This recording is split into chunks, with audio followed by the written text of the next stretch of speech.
ધોરણ 7 એકમ 12 સરહદની સફરે પ્રવૃત્તિ 12 બીજાણી મધ્યમ અને સોશિયલ મીડિયમની મધ્યમથી દરેક જૂથ એક અલગ યાત્રાની માહિતી એકત્ર કરશે. જેમાં રામનવમીના દિવસે નીકળતી રથયાત્રા. રથયાત્રા તે ભગવાન જગન્નાથ, બલરામ અને સુભદ્રા સાથે સંકળાયેલો એક હિન્દુ તહેવાર છે, જે ભારતભરમાં ગુજરાતી પંચાંગ પ્રમાણે અષાઢ સુદ બીજના દિવસે માનવામાં આવે છે. ભગવાન જગન્નાથનું મૂળ મંદિર ઓરિસ્સામાં જગન્નાથપુરી શહેરમાં આવેલું છે.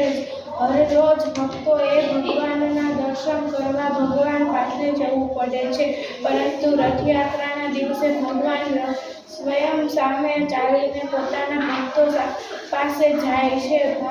ભારતમાં મુખ્ય રથયાત્રા જગન્નાથપુરીની રથયાત્રા છે. આ ઉપરાંત અનેક શહેરોમાં આ જ દિવસે રથયાત્રા નીકળે છે. રામ મંદિર એ એક હિન્દુ મંદિર છે, જે અયોધ્યામાં ભગવાન શ્રી રામના જન્મ સ્થળ પર બનાવવામાં આવી રહ્યું છે. જે રામાયણ અનુસાર તે હિન્દુ ધર્મના ભગવાન વિષ્ણુના અવતાર ભગવાન દ્વારા કરવામાં આવી રહી છે. 5 ઓગસ્ટ 2020ના રોજ ભારતના વડાપ્રધાન શ્રી નરેન્દ્ર મોદીજી દ્વારા ભૂમિપૂજન વિધિ કરવામાં આવી હતી અને મંદિરનું નિર્માણ શરૂ થયું હતું. ભગવાન શ્રી રામ વ્યાપકપણે પૂજાય એવા હિન્દુ રાજા છે, જેને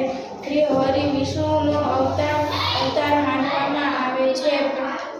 પ્રાચીન ભારતીય મહાકાવ્ય રામાયણ અનુસાર શ્રી રામનો જન્મ અયોધ્યામાં થયો હતો, જે રામ જન્મભૂમિ તરીકે ઓળખાય છે.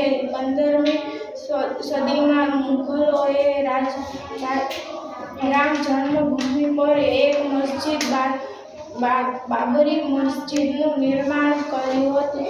જ્યારે હિન્દુઓ માનતા હતા કે એક હિન્દુ મંદિરને તોડીને મસ્જિદ બનાવવામાં આવી હતી. કેટલાક વિવાદ બાદ આ મંદિરનું નિર્માણ કાર્ય શરૂ થયું અને તેમાં 22 જાન્યુઆરી 2024ના રોજ ભગવાન શ્રી રામની મૂર્તિ સ્થાપિત કરવામાં આવશે. મંદિરનું સ્થાપત્ય સોમપુરા પરિવાર દ્વારા તૈયાર કરવામાં આવ્યું હતું.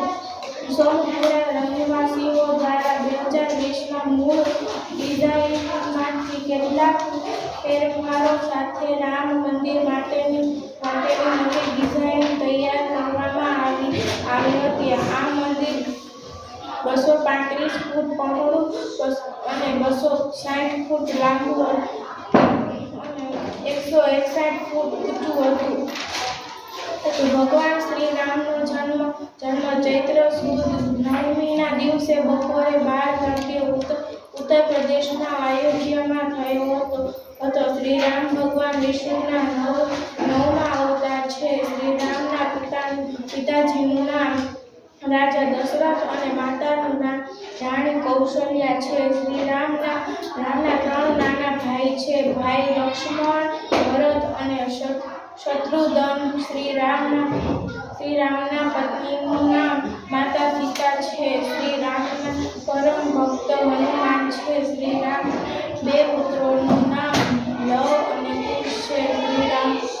શ્રીરામને તેમના પિતા દ્વારા 14 વર્ષનો વનવાસ આપવામાં આવ્યો હતો.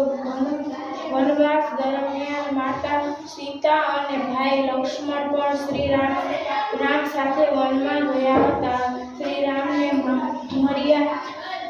મર્યાદા પુરુષોત્તમ